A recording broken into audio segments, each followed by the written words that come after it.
नमस्कार साथियों, आप सभी के लिए एक बहुत ही महत्वपूर्ण विषय आज मैं लेकर के आया हूँ।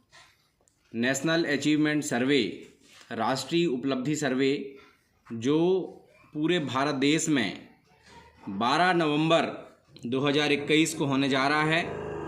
आप सभी को ये बात पता होगी कि ये जो सर्वे है ये पूरे देश में एक साथ आयोजित होती है और इस सर्वे का उद्देश्य जो है वो कुछ इस प्रकार है। आज हम देखेंगे कि ये सर्वे क्यों होता है, इसके क्या उद्देश्य हैं, किस तरह से ये होता है। तो आज हम इसके बारे में एक परिचयात्मक रूप से जानेंगे। भारत सरकार का एक सैंपल आधारित राष्ट्रीय उपलब्धि सर्वेक्षण NAS यानी नेशनल अचीवमेंट सर्वे कक्षा 3, 5, 8 और 10 के लिए नेस योग्यता आधारित राष्ट्रीय स्तर पर बड़े पैमाने पर मूल्यांकन है, जो छात्रों की सीखने की उपलब्धि के बारे में जानकारी प्रदान करने के लिए आयोजित किया जाता है। राष्ट्रीय उपलब्धि सर्वे एक परीक्षा नहीं है, अपितु यह शिक्षा प्रणाली की हेल्थ जानने की सामान्य जांच प्रक्रिया है। सर्वे परिणाम के आधार पर शिक्षा की गुणवत्ता सुधार हेतु संचालित कार्यक्रमों की समीक्षा की जाती है और सुधार हेतु नीतिगत निर्णय लिए जाते हैं। 12 नवंबर 2021 को राष्ट्रीय उपलब्धि सर्वे NAS का आयोजन होना प्रस्तावित है। इस सर्वे में कक्षा 3, 5, 8 एवं 10 के बच्चों को सम्मिलित किया जाएगा।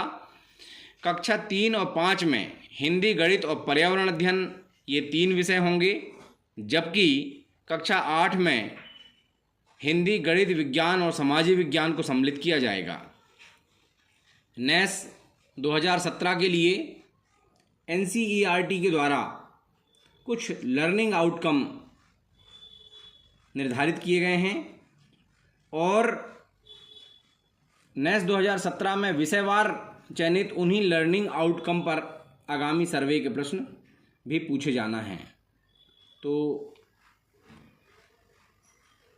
NAS सर्वे में पूछे जाने वाले प्रश्न उच्च स्तरीय क्षमताओं जैसे कि विश्लेषण, तार्किक चिंतन और अवधारणात्मक स्पष्टता को जांचने की प्रकृति के होते हैं। प्रश्न सामान्यतः परंपरागत आकलन के दौरान पूछे जाने वाले प्रश्नों की प्रकृति से थोड़े से भिन्न होते हैं। तो साथियों, ये एक बहुत ही बड़ा अवसर है। इससे पूरे प्रदेश की ग्रेडिंग होती है। पूरे प्रदेश में इसका जो रैंक, पूरे देश में जो प्रदेश को जो रैंक मिलेगा, उससे किसी भी प्रदेश में वर्तमान चल रही शैक्षणिक स्थिति के बारे में एक आकलन तैयार होता है। तो ये आप सभी लोग इस परीक्षा के लिए तैयार हो जाएं और हम सब लोग मिलकर के इसमें ऐसा प्रयास करें कि NAS जो अचीवमेंट सर्वे है ये बहुत अच्छे से आयोजित हो और मध्य प्रदेश टॉप 5 में उभर करके आए। हमें अभी पिछली ट्रेनिंग में बहुत अच्छे से राज्य के अधिकारियों के द्वारा बताया गया।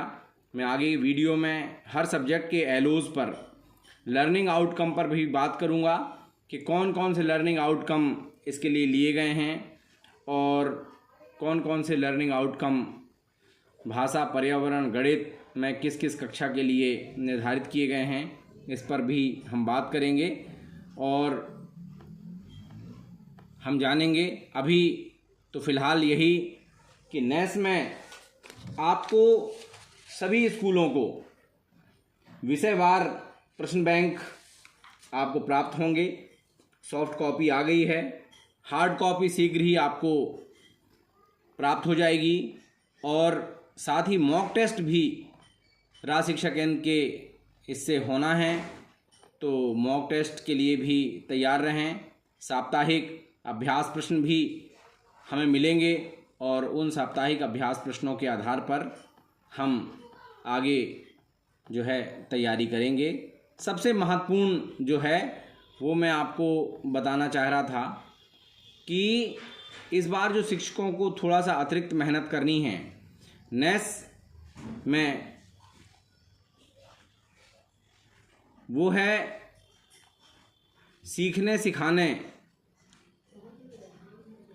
के पहलू, सीखने के प्रतिफल के अनुसार मूल्यांकन। प्रत्येक शिक्षक को अपनी अपनी कक्षा की दक्षताओं को जानना इसके लिए ज़रूरी है, और ये एक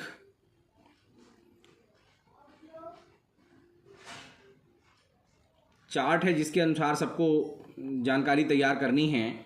सीखने के प्रतिफल यानी LO लर्निंग आउटकम और पाठ्य पुस्तक संकेतक की मैपिंग हेतु अध्यापकों के लिए प्रारूप, विद्यालय का नाम, जिले का नाम, ब्लॉक, CRC का नाम यानी क्लस्टर रिसोर्स कोऑर्डिनेटर का नाम, जनशिक्षा केंद्र का नाम और विषय और कक्षा।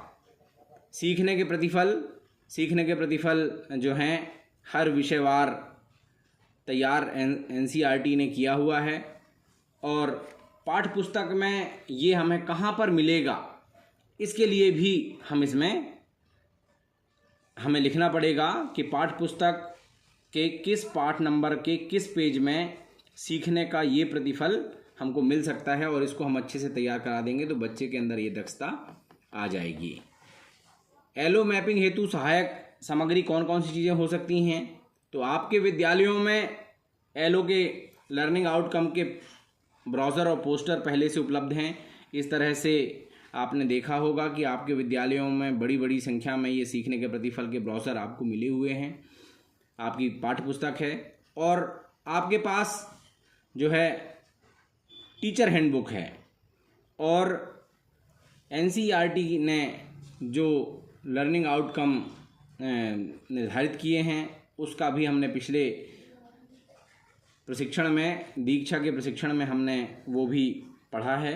तो ये सभी मिलाकर के आपको ये चार्ट बनाने में मदद करेंगे और LO की मैपिंग में मदद करेंगे। जैसे एक उदाहरण है, सीखने के प्रतिफल परिवार के सदस्यों के साथ और उनके बीच संबंधों की पहचान E303।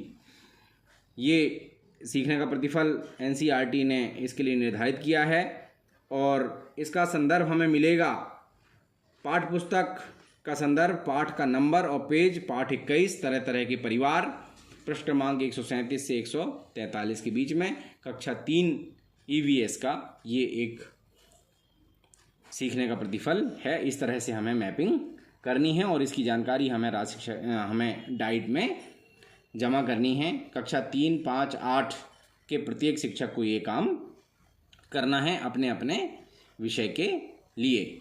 लेकिन ध्यान रहे, हम कक्षा 3 और 5 में हिंदी, गणित और पर्यावरण लेंगे, और कक्षा 8वीं में हिंदी, गणित, विज्ञान के साथ सामाजिक विज्ञान लेंगे। धन्यवाद साथियों। मैं पुनः अनुरोध करूंगा कि यदि अभी तक आपने मेरे चैनल को सब्सक्राइब नहीं किया है तो प्लीज़ इसे सब्सक्राइब करें।